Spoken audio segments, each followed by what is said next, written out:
Hello students, আশা করি তোমরা ভালো আছো। আমিও ভালো আছি। আমি তোমাদের ডালিয়া ম্যাম চলে এলাম বাঁকুড়া ইউনিভার্সিটির আন্ডারে যে বিভিন্ন কলেজগুলো রয়েছে, সেই কলেজের যে তোমাদের সিলেবাস রয়েছে সেখান থেকে তোমাদের বাংলা ভাষা কিভাবে এলো, অর্থাৎ নব্য ভারতীয় আর্য ভাষা প্রাচীন ভারতীয় আর্য ভাষা থেকে বিবর্তনের মধ্য দিয়ে কিভাবে এলো, সেই ইতিহাসটা আমি তোমাদের সামনে আলোচনা করছিলাম। তো আজকে নব্য ভারতীয় আর্য ভাষার যে কিছু রয়েছে কালসীমা ধরে রাখো সেই সম্পর্কে কিছু বৈশিষ্ট্য, সেগুলো তোমাদের সামনে তুলে ধরবো।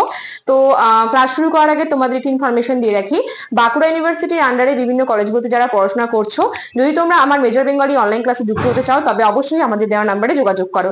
আমাদের যোগাযোগ নাম্বার 6295916282, আরেকটি নাম্বার 7076398606।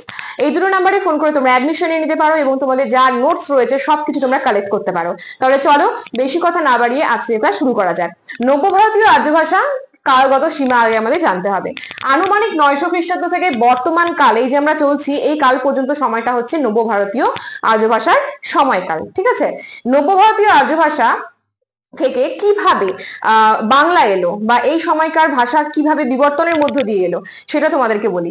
নব্য ভারতীয় আর্য ভাষা বৈদিক সংস্কৃত জাত, বৈদিক সংস্কৃত জাত হলেও সূক্ষ্মভাবে বিচার করলে দেখা যাবে যে প্রাচীন ভারতীয় আর্য ভাষা থেকে যে মধ্য ভারতীয় আর্য ভাষা এবং প্রাচীন নব্য ভারতীয় মধ্য ভারতীয় আর্য ভাষা এবং প্রাকৃত অপভ্রংশের যে জন্ম হয়েছিল, সেই প্রাকৃত অপভ্রংশই কিন্তু নব্য ভারতীয় যে আর্য ভাষা রয়েছে সেই আর্য ভাষার জন্ম উৎস।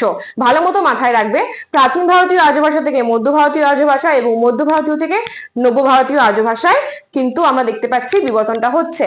এবং তারপর বিভিন্ন ধরনের যে প্রাকৃত অপভ্রংশের যে আঞ্চলিক রূপভেদগুলো রয়েছে, সেই আঞ্চলিক রূপভেদ থেকে দেখতে পাই যে ঐতিহাসিক বিবর্তনের মধ্য দিয়ে, ঐতিহাসিক বিবর্তনের ধারায় নব্য ভারতীয় আর্য ভাষাগুলি পৃথক পৃথক রূপে কিন্তু আমরা দেখতে পাচ্ছি যে রূপ লাভ করেছে।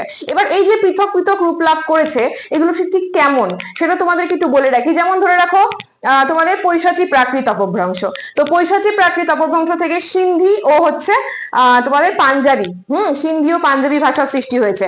ধরে রাখতে পারো পূর্বী ও পশ্চিমা, ঠিক আছে, এটা আমি ব্র্যাকেটে দিয়ে দিয়েছি। পূর্বী ও পশ্চিমা, সিন্ধি ও পাঞ্জাবি। পূর্বী সিন্ধি ও পাঞ্জাবি এবং পশ্চিমা সিন্ধি ও পাঞ্জাবি। এরপরে চলে আসি মহারাষ্ট্রী। মহারাষ্ট্রী প্রাকৃত অপভ্রংশ থেকে মারাঠি এবং কোঙ্কনি ভাষার সৃষ্টি হয়েছে। এরপরে আসছি ষোড়শানী প্রাকৃত।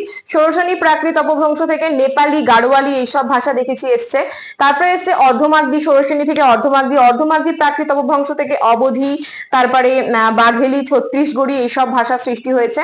তারপর মাগধী প্রাকৃত যে অপভ্রংশ রয়েছে, এই মাগধী প্রাকৃত অপভ্রংশ থেকেই দেখতে পাই বাংলা এবং ওড়িয়া, মৈথিলি প্রভৃতি ভাষার সৃষ্টি হচ্ছে। তো এইভাবে পুরোপুরি আমরা দেখতে পাচ্ছি যে বিবর্তনটা পর পর একদম সুন্দর মতো কিন্তু দেখতে পাচ্ছি যে প্রাচীন ভারতীয় আর্য ভাষার বৈদিক স্তর পার করে মধ্য ভারতীয় আর্য ভাষায় অপভ্রংশ অবহট্টের মধ্য দিয়ে কিন্তু আমরা বাংলা ভাষা পেয়ে যাচ্ছি। এইভাবেই নব ভারতীয় আর্য ভাষার সৃষ্টি হয়েছে। তো আজকে আমি তোমাদের সামনে আলোচনা করলাম নব্য ভারতীয় আর্য ভাষা যে কালগত সীমা এবং তার কিছু বিবর্তন যে একটা চিত্র রয়েছে সেটা। পরের দিন আলোচনা করবো নব্য ভারতীয় আর্য ভাষার ধ্বনিতাত্ত্বিক ও রূপতাত্ত্বিক বৈশিষ্ট্যগুলি ঠিক কি কি রয়েছে সেটা।